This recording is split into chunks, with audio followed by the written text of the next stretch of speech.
জনসাধারণের নেতা, মাটি ও মানুষের নেতা, জননেতা মোস্তাফিজুর রহমানের চাচার সহধর্মিণী।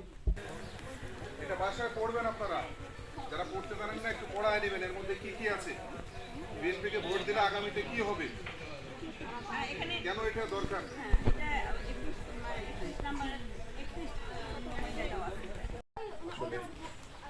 আমার এই টাঙ্গাপাড়া সকল ধর্মকে পুঁজি করে একটা রাজনীতি করছে, তা আমরা এই ধর্মকে পুঁজি করে রাজনীতি কেউই করতে চাই না।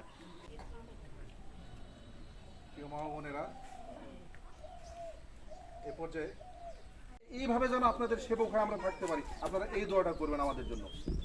এ পর্যায়ে আপনাদের সামনে বক্তব্য রাখছেন নিয়ামতপুর পোরশা সাপাহারের জননেতা মোস্তাফিজুর রহমান চাচার সহধর্মিণী। বয়োজ্যেষ্ঠ যারা আছে, শ্রদ্ধেয় বাবাজিগণ, সবার উদ্দেশ্যে বলছি আসসালামু আলাইকুম রহমতুল্লাহ এবং ভালোবাসা, আপনাদের প্রতি শুভেচ্ছা। আপনারা কেমন আছেন?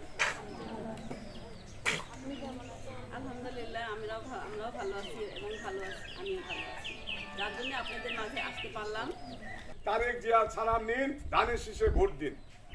আপনার মুখে জবাব দিয়ে দিবেন যে অন্যায় কথা বলেন, রোজা করার কথা বলেন, ভালো কথা বলেন, নামাজ পড়ার কথা বলেন, হজ করার কথা বলেন, জাকাত দেওয়ার কথা বলেন, মানুষকে ভালোভাবে চলার কথা বলেন, কথা বলছেন আল্লাহর দল করেন, আমার নামাজ পড়ার কথা বলেন, রোজা করার কথা বলেন, বিভিন্ন কাজে আপনারা কথা বলেন। দেখেন আমার এই দেশটাকে নষ্ট হওয়ার চিন্তা ভাবনা করতেছে, এই দেশটাকে নষ্ট হওয়ার চিন্তা করবে। আর না ফারমানি কথা বলে ভোট চাওয়া ঠিক হবে না। আপনার একটু জবাব দেবেন মা বোনেরা, এটা আপনার কাছে দাবি।